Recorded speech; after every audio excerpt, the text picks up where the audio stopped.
This is football. Week 12 is in the books. Is it week 12? Miles, is it week 12? We're going to make this a bit. It's really week 11? Wow. Thanks, Miles. Thanks, producer Miles. I try to add 1 week. I just think about what it allows me. All right, fine. Listen, I want the fall to last as long as possible. I'm glad it's week 11. All right, a couple things off the top. Falcons. I'm not going to get deep on the Falcons. They might be running their course. They may have traded a top 5 pick for James Pierce. The Rams might win the dang Super Bowl and then get a top 5 pick because the Falcons are going all in on Michael Penix. This did not work out. They thought they were visionaries and nothing they thought was going to happen happened. I don't want to do all that. But Bijan Robinson after the game, he's got this quote. It definitely sucks. The biggest thing we have to do is stay off of social media. That's such a worldly thing. It's just controlled by the devil. That is the smartest thing NFL players ever said. That social media is controlled by the devil. If it gets in this locker room, that's what divides locker rooms. I honestly think this is such a huge thing. This is such a huge thing. And I was talking to somebody else the other day. It was something completely different. It was somebody as a front office guy, and we were talking about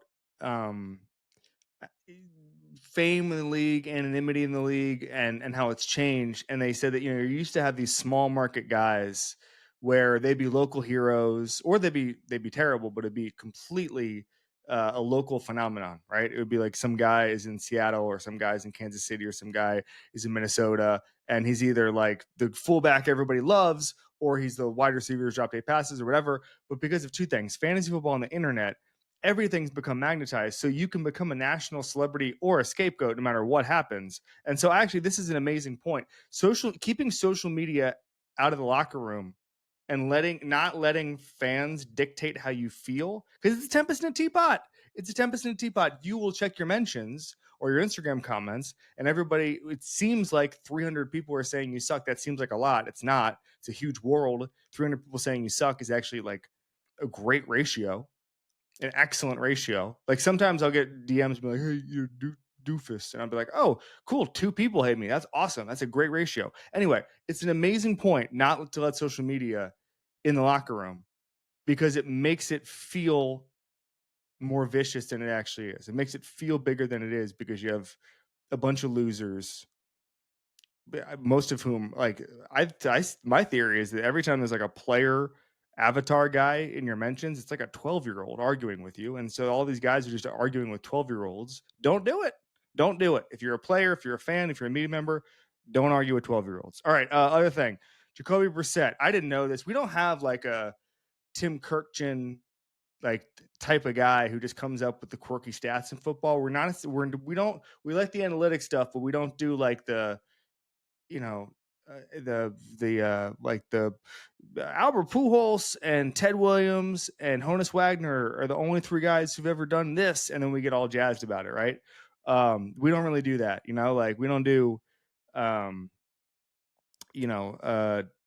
Maddux and Garrett Cole were the only 2 guys to ever throw 27 consecutive strikes on a Tuesday or whatever, right? We don't do that necessarily.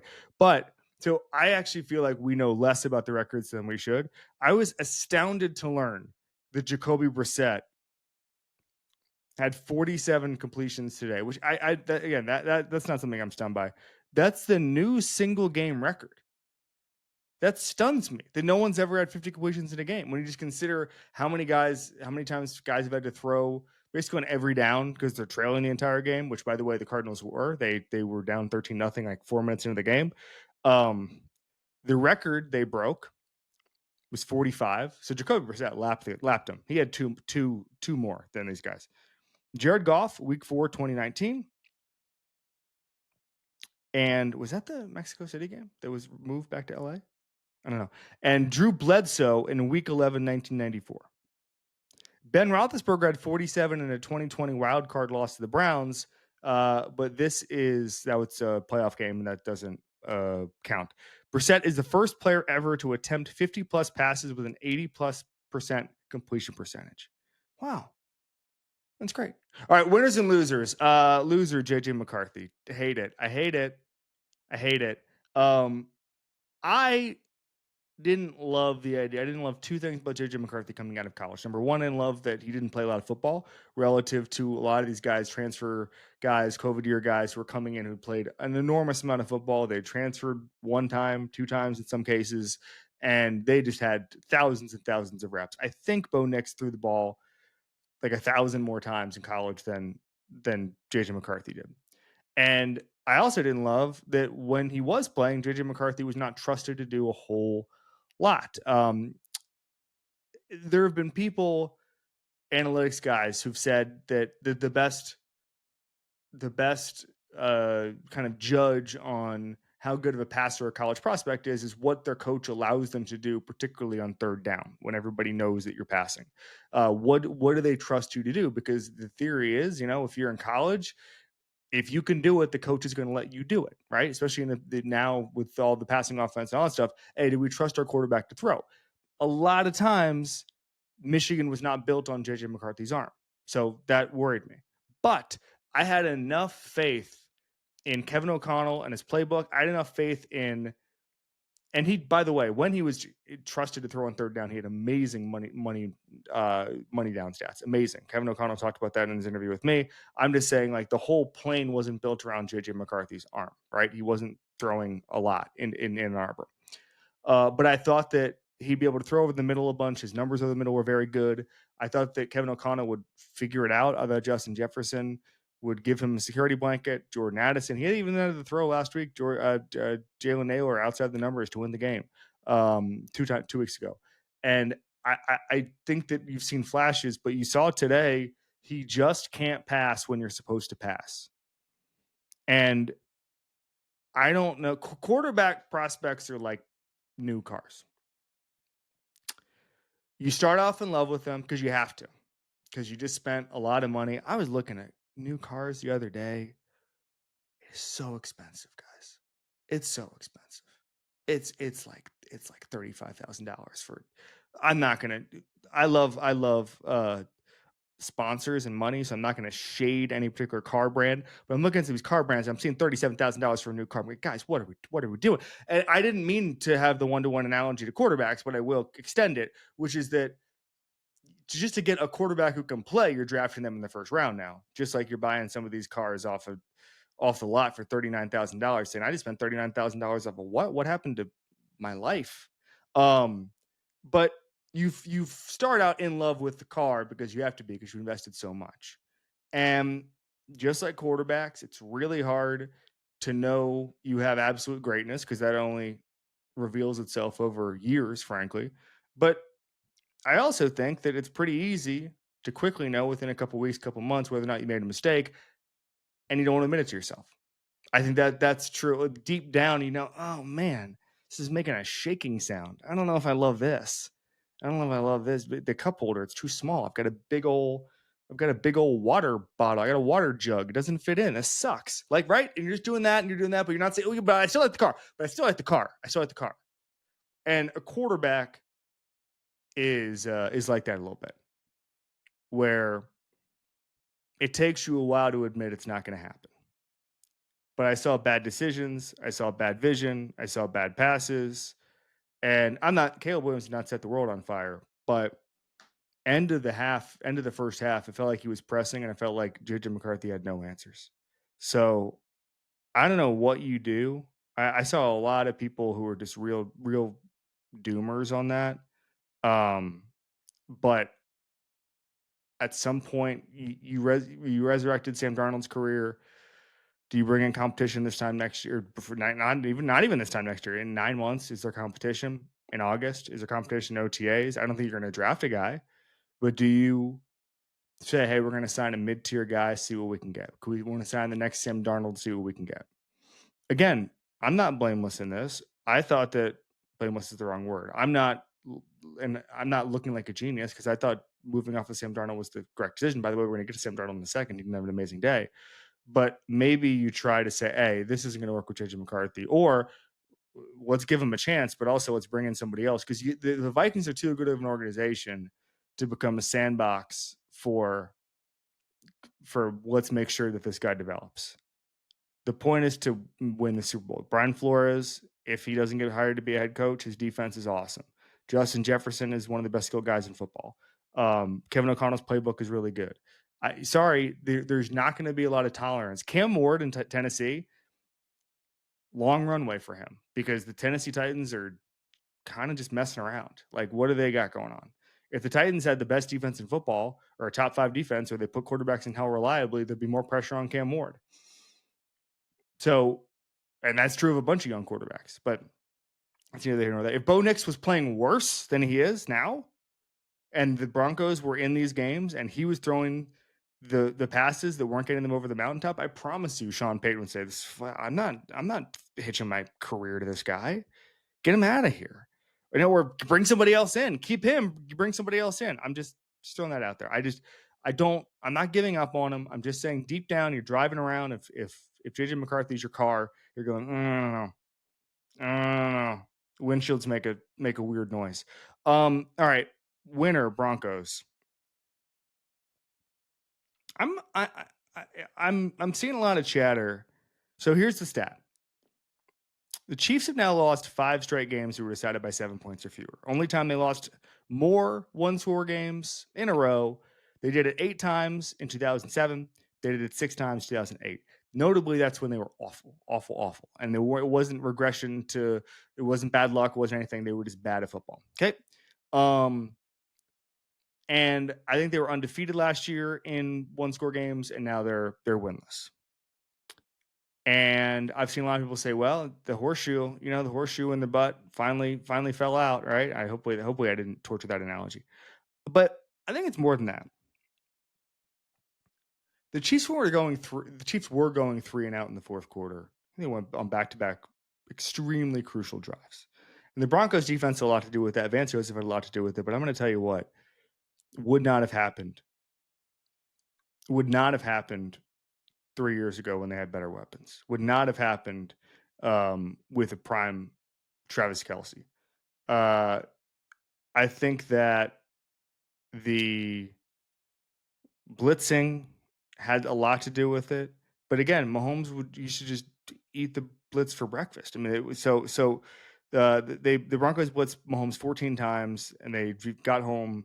They generated 7 pressures and got home 3 times. Okay, in the second half on blitzes, their pressure rate was almost on half of his dropbacks. We saw this, by the way, with the Bills a couple weeks ago. You can get in Patrick Mahomes' face now. And I don't know if that's a weapons thing or a wide receiver thing, or they're just not able to get the ball out to those guys as quickly as he used to. But this is new. And so the fact that they went 3 and out, this is the thing I want to harp on. The fact that they went 3 and out is interesting because I just feel like that is so the Chiefs are the guy you knew in high school who just figured everything out. They just figured everything out, and they didn't study for the test, and boom, they browsed something, boom, they got 98. They just showed up, and it didn't matter what was going on. It didn't matter if they could win a game 12-10. They could win a game 41-39. They would win a game 41-6. It didn't matter. They were just going to figure out what they needed to do and do the not bare minimum is the wrong word, wrong phrase, but they were going to do whatever they needed to do. They were so flexible and they were so adaptable. And it just seems like there's certain styles they can't play right now. And I don't think it's a bad luck thing after a good luck thing last year. I think they were always able to get the play they needed to get. They were always able to get 8. If you needed 8 yards, they were going to get you 8 yards. And something is broken right now where they can't get the 8 yards. And I don't want to overstate it, but what I will say is they're a 500 team, and they were the betting favorite to win the Super Bowl still, but they're out of the playoffs right now. And when does the run come? And by the way, I thought they're going to make a run. I'm sitting here waiting. Here they come. When does it come? Because I'm seeing the Broncos look like a complete team all the time. And I'm high on the Chiefs. I'm just saying, when is this happening? It's November 16th. When is the complete team going to show up in a big game? Bo Nix, by the way, he's doing something. He's got a lot of benefits, clean pocket on 72% of his dropbacks this season. And I'm looking at it now. Oh, yeah, 6 of 11 when he drove the ball on the field on passes over 10 air yards. Just solid. Just solid. And I think that I think Bo Nix is probably going to become a Jalen Hurts like figure, where Broncos fans are incessantly arguing that he deserves more credit. Knowing what I know about the Jalen Hurts discourse and how much it annoys everybody on Twitter, I'm not going to prematurely engage in that. I'm going to wait for this offseason because I promise you it's coming. Bo Nix is next Jalen Hurts on Twitter. That'll send a shiver down your spine if you spend enough time online. Loser, Shedeur Sanders. But not for the reason you think.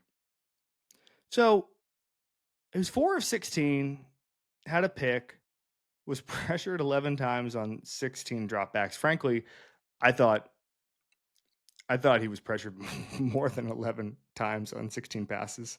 He was sacked twice. He probably should have won that game. There were a couple bad drops, and he was bad, and he was spinning. You know what's funny? He reminded me a little bit of my nightmare scenario, and it hasn't come true. And it came true for like maybe the first week of the season. My nightmare scenario for Cam Ward, because one thing Cam Ward did in college a lot was he just would spin out of sacks and just keep spinning and keep spinning, keep spinning. There's a lot of guys. Joe Burrow does that a little bit too. Keep spinning, keep spinning, keep spinning. You can do that in college. In the pros, you can't do that. You will just lose 16 yards. Shedeur was spinning out of sacks and more than half the time getting clobbered for and losing a lot of yards. Okay. So that can't happen at the NFL level. You can't do it. You cannot do it. And if you do it, you have to be such a good passer that everything else you do outweighs spinning out of a sack and losing an additional 10 yards. You can't lose that many yards. You would have to, actually Caleb Williams lost a fumble today and was in a 2nd and 25, and he was able to have like a 24-yard pass after that. You got to reliably do that if you're going to lose yardage on sacks like Shedeur Sanders does. Okay. They lost 16 and a half expected points in his 21 dropbacks that he played. And the other thing about Shedeur Sanders is that there's this argument now that he was supposed to look that bad because he's never had reps with the ones. There are an enormous amount of quarterbacks who don't have reps with the ones who look better than Shedeur Sanders did on Sunday. So I'm not totally sure that holds water. Also, the starter's Dylan Gabriel. He's bad. So if you can't get reps with the ones, that's even worse news. There's no conspiracy holding Shedeur Sanders from getting reps with the ones. It's that they think that Dylan Gabriel is better, and I've seen a lot of Dylan Gabriel both in college and the pros, and that is really bad news for everybody, including Cleveland. But I guess what my point here, the reason I think Shedeur Sanders is a loser is I think it was actually a chance, a loser in the winners and losers rubric, not a loser in life. I think there was a chance there where you saw the pass that was broken up by Awuzie at the last second in the end zone that would have changed the entire course of the game. You saw Harold Fannin drop a pass that would have been a first down. There were a lot of instances where you had the Jerry Jeudy kind of incredible kind of shake and bake first down there. There were a lot of instances where he could have gotten a touchdown there, and then the entire, not a lot, but a handful, where he could have kept that drive going, scored a touchdown, done whatever. It wouldn't have looked as bad as it did. I do think, and it would not have made the tape look any better. It just would have changed the narrative and would have gotten to more opportunities. I think being 4 of 16, I don't know how you defend that right now. I think Dylan Gabriel can probably give you more than Shedeur Sanders can right now. Again, that's bad news. But I also think that there was a way for Shedeur Sanders to have won that game today. And that's why I think that he's in the L column for me today. Meanwhile, real quick, Baltimore in the red zone. 74% last year scoring touchdowns. This is via ESPN. Last 3 weeks, they've scored 3 touchdowns on 9 drives. That's 33%. Don't know what's going on there, but if they're, I think they're going to win the division because Pittsburgh is just collapsing. And by the way, Aaron Rodgers is, and by the way, Pittsburgh won today. I just in grand scheme of things, they're going to collapse. But Aaron Rodgers got hurt. Mason Rudolph maybe starts against the Bears. Rodgers has a slight fracture, which I can't imagine. It can't be that slight of a fracture. It's a fracture. You can't be that slight. What does that mean? A slight fracture? Like people were saying a small hairline fracture in the wrist. I don't know. Sounds bad. But I think that the Ravens are going to win the division because I think the Steelers are going to lose a bunch of games in the next few weeks. Despite the fact that they were able to beat the Bengals this week. So I'm more worried when I see a stat like that. I'm more worried about January. I'm more worried what happens when you go play the Bills, what happens when you go play the Broncos, that defense. If you play the Chiefs, if you play the Colts, you got to score touchdowns. So I'm circling that red zone offense. It's got to get better. The Seahawks. What do you do about a problem like Sam Darnold? Here's a stat from Joshios tweets I'm looking at. Before this game, the Seahawks had the least amount of plays while trailing. Today, they had 81 plays while trailing. In the 10 weeks before that, they only had 97. They almost doubled the amount of plays in which they trailed today because of how good the Rams, especially their defense was. Especially their defense. Sam Darnold said afterwards that they did a really good job of taking things away. They were just in his face, man. They were in his face. Oh, on throws over 10 yards, Darnold was 3 of 12 for 61 yards, 3 of his 4 interceptions.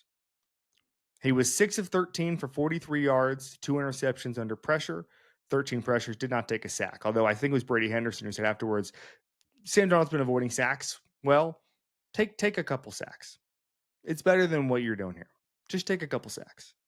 But Next Gen Stats has it here. All 4 of Darnold's interceptions were when he stood in the pocket and held onto the ball too long, over 2.5 seconds. And when he did that, he only completed half of his passes to begin with, threw for 68 yards. So am I worried about Sam Darnold? I'm worried about Sam Darnold playing really good teams like the Rams, and you got to beat a lot of really good teams to win a Super Bowl, which the Seahawks feel like they're within a few years of doing. Right? We already had this against in the playoffs last year with the Vikings and the Lions. This was the first time we threw 4 interceptions since the Seeing Ghosts game, and you wonder when the ghosts come back out. So yeah, I'm worried in the sense that Darnold, like he had melted down last January. Now he melts down in a huge game against the Rams. I don't think it's a pressure thing. I think it's a really good defenses get in his face, speed up his clock, force him into mistakes, and he'll make mistakes. No harm in that. 99.9% of quarterbacks have that. Freaking Mahomes is making mistakes with guys in his face today. That happens. But he's more susceptible to it. And frankly, he's a worse quarterback than some of these really elite guys. So he's in a weird position. And the Seahawks are happy as hell that they have him. The Vikings are pissed off that he left, and they have JJ McCarthy, and they've got a huge crisis on their hands. But that's what he is. That's what sometimes you are what you are. And sometimes we try to talk these guys into different conversations, say, oh, with Sam Darnold, he just lit this up, so now he's on this level. Like, no, you are. Sometimes you are who you are. And I don't think people really change. I don't think quarterbacks change that dramatically. This is something I said with Mina a couple weeks ago. When did someone change this late in their career and it was sustainable? And I've thought about this. Like, Rich Gannon would be the patron saint of it, right? And because he was way older and made a Super Bowl and won an MVP. A little bit different era. So him, I think Drew Brees, but Brees didn't have the opportunities. Then he went and found Sean Payton.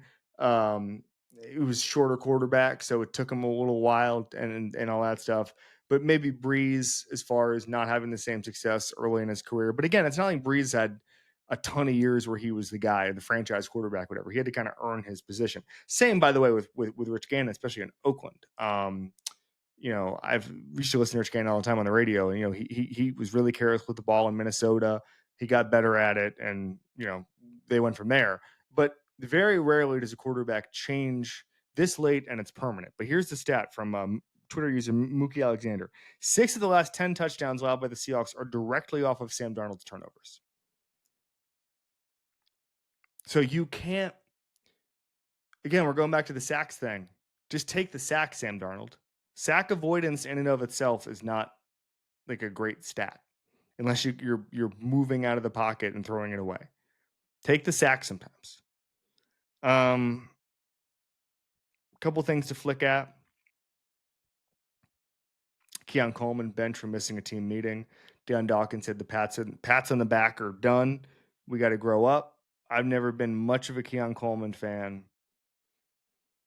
I don't know anything about him off the field. I just know him not getting any separation as a player, and I can't imagine he has a lot of goodwill stored up in that locker room. So go ahead and show up for the meeting, playmaker.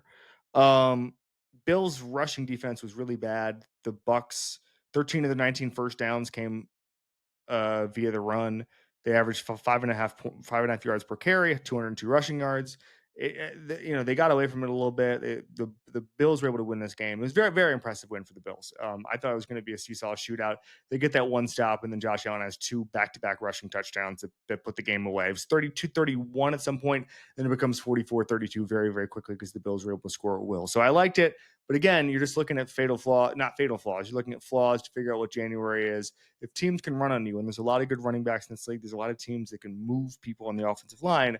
That to me concerns me a little bit with Buffalo. Back to Atlanta real quick. These are odds and ends. How about this? Bryce Young, 1 game this season with 200 yards. I mentioned this last week. I went through it about how he just hasn't been a difference maker. Today he threw for 448 yards.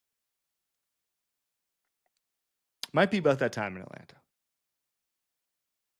Might be about that time. They weren't tackling well. What's irony is they're sacking the quarterback, but it doesn't matter. So the Falcons put the stat out. The Falcons have the first team in the Super Bowl era to have 18 sacks in a 3-game span and go 0-3 in those games. You traded everything to get sacks, and it turns out you weren't good enough for the sacks to matter. That's beautiful. That's beautiful. Jordan Love.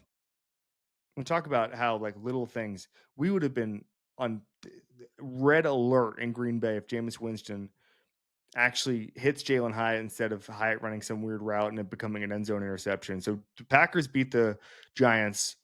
Jameis Winston isn't able to cash in on the last drive of the game. But this is what I'm talking about, Jordan Love. I feel like I'm crazy because I keep seeing a team calling good plays and the ball's going off the hands of the receivers. And everybody's like, well, what's wrong with Matt LaFleur and Jordan Love? He was 13 to 24, 174 yards, but he had 5 drops. Romeo Doubs had 2. Dontavian Wicks had 1. Luke Musgraves and John Fitzpatrick had 1 each, according to ESPN research. He also had an amazing pass to Christian Watson that was broken up at the last second by Nick Jones. But LaFleur says it's gritty and tough. He was under duress quite a bit. I just think Jordan Love's amazing. I think he's amazing. And I think that's gonna show up at some point. Whether or not they can fix the receiving core and the drops, I don't know. But it's going to show up at some point, and it's going to show up under Matt LaFleur. And I think that I think that the conversation around Matt LaFleur's job status is crazy. And the reason I think that is that there are a bunch of teams that are praying Matt LaFleur becomes available. Praying. Tennessee, the Giants. Just trying to think of some other places. I mean, he used to work in Atlanta. Would that make sense? He used to work in Tennessee. Would that make sense? So I think there's a bunch of places, but here's the deal. If the guy you fired would become the best candidate immediately, don't fire him. Very, very easy rule. How about this from NFL research? Packers have allowed 20 or fewer points in 7 of the first 10 games. The last time they did that, my wife texted me. She found the remote. Good job. Was when they won the Super Bowl. How's that? How's that for a stat? All right, we're going to be back on Tuesday morning. 2 great player guests. We have 3 players this week. I don't want to do the whole thing where I tease people. Oh, blah, blah, blah. But 3 really good interviews are coming your way. This has been football. Thank you to Miles. See you Tuesday. This is betting is brought to you by ESPN Bet Sportsbook. Bet $10 to get $100 in bonus bets when you use code Clark. 21 plus. Gambling problem? Call 1-800-GAMBLER. All right. Interesting one on Monday night. I'm looking forward to this one. You know what? I love all football. In March, you're going to be begging for it. That's what I always say. Everyone, it's 3-5-1, 3-5-1 against 2-7. Yeah, okay. Talk to me in May. You crawl over glass for this game. Cowboys 3.5-point favorites on the road. Raiders have been inconsistent. Pete Carroll, it sounds like he thought this was going to go a little easier for him. They brought in Chip Kelly. They brought in Geno Smith. They drafted Ashton Genty. It seemed like, I don't know, there'd be instant credibility there. Everybody was talking about how the AFC West could be really good and they could have 4 teams and 4 playoffs, blah, blah, blah. Like all the stuff that we thought, and they're 2-7. Geno Smith looks really bad. They have the lowest pressure rate, third lowest pressure rate in the entire NFL. And they have generated 27% pressure rate. That's really bad. But let me tell you something. The Raiders are going to win this game. They're at home. Geno Smith's not going to turn the ball over a million times. And then Brock Bowers, who I think is one of the best players in football. I think he's one of the absolute best players in football. He's due for a breakout game. There's some individual talent here in Vegas that I think is going to show out in a game like this. Enough to beat a team like the Cowboys. Max Crosby not only is one of the best pass rushers in football, he's one of the best run stuffers. Brock Bowers, who I already mentioned, okay? I think that there are some guys here who can steal a game like this. Give me the Raiders, 3.5-point dogs. Home dogs, the most reliable thing in sports. Give it to me. It's going to be the Raiders.